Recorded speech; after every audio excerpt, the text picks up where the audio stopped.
आदरणीय बंधुओं, मेरे चंडीगढ़ के निकल जाने के बाद मेरे बयानों को लेकर के कई तरह के प्रश्न खड़े किए गए। मेरी आप सबसे विनम्र प्रार्थना है कि मेरा भाषण शुरू से लेकर आखिर तक एक बार आप सुन लें, मेरे भावों को सुन लें, मेरे शब्दों को सुन लें, मेरे मन में प्रताप के प्रति कितनी श्रद्धा है, आस्था है, विश्वास है। पहली बार मैं नया 33 साल की उम्र में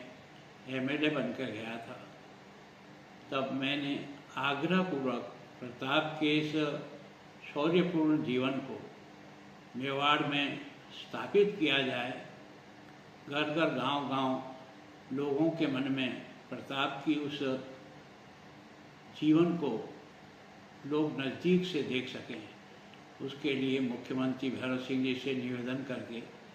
पहली बार मेवाड़ कॉम्प्लेक्स योजना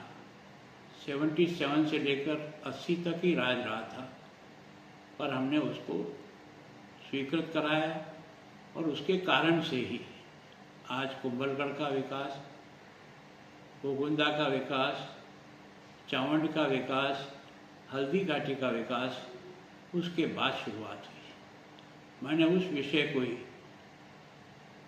इस रेफरेंस में कहा था कि कांग्रेस का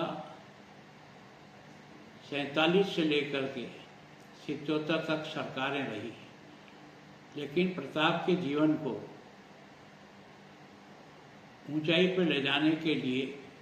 किसी भी प्रकार का काम नहीं हुआ। हमने पहली बार उसकी शुरुआत भी की, उसको निरंतर आगे बढ़ाया और अब की बार भी सरकार ने अपने बजट में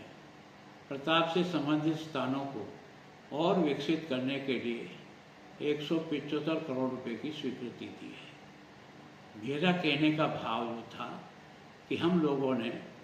प्रताप के उस शौर्यपूर्ण जीवन को जन जन तक पहुंचाने, आने वाले पर्यटक को भी प्रताप की गाथाओं से परिचित कराने के लिए ये सारे के सारे विकास प्रारंभ किए। ये विकास कांग्रेस भी कर सकती थी, इतना लंबा कालखंड रहने के समय में भी ये मेरा उस पर भाव था। मैंने ये जो शब्द प्रयोग किया कि हमने प्रताप को जिंदा किया, इसके आगे और पीछे की बात को आप सुनिए कि कांग्रेस ने इस बारे में प्रताप के जीवन को जन सामान्य तक और दुनिया तक पहुंचाने के लिए जिस प्रकार की आज मेवाड़ नहीं, दिल्ली में भी स्टैचू बनी है, गुजरात में भी बनी है, बंगाल में भी बनी है, हर जगह प्रताप का जिस प्रकार का हुआ है उसको बढ़ाने का प्रयत्न किया। मेरा ऐसा कोई भाव नहीं था। फिर भी अगर किसी को केवल ये कि हमने जीवित किया, ये शब्द इतना सा टुकड़ा अगर आपको बुरा लगता है तो मैं इसके लिए क्षमा चाहता हूँ कि मेरा भाव ये नहीं था कि हमने किया। हमने कहा कि हमने प्रताप को सब प्रकार से ऊंचाई देने के लिए जो भी प्रयत्न सरकार की तरफ से हो सकता था, और आप ये जितनी भी स्टैचू प्रताप की लगी हुई है, जहाँ भी लगी हुई है, उसका समय नोट कर लें कि कब लगी है, किस साल में लगी है। गांव-गांव में प्रताप का ये जो मान और सम्मान है, ये हमारे उस अभियान को प्रारंभ करने के बाद में है या उससे पहले से है, तो थोड़ा सा मेरे भाव भी आपको ठीक लगेंगे। मेरा तो आपसे आग्रह है कि छोटी छोटी बातों पर प्रताप के प्रति मेरे मन में कितना सम्मान है। मैं इतने सालों से प्रताप जयंती पर जो कार्यक्रम नगर पालिका तो बाकी सबके सहयोग से, समाज के आप ही के समाज के सहयोग से जो कर रहे थे, कब शुरू किया,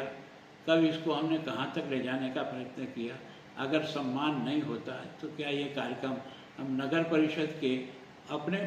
बजट से और फंड से इस प्रकार के कार्यक्रमों का आगे बढ़ा सकते थे। मैं सोचता हूँ कि मेरा जो विषय है, मैं चाहता हूँ कि मेरा पूरा भाषण शुरू से लेकर आखिर तक सुनने के बाद फिर आप और कोई आपका सुझाव हो तो मुझे ज़रूर दो, मैं उसे स्वीकार करूँ।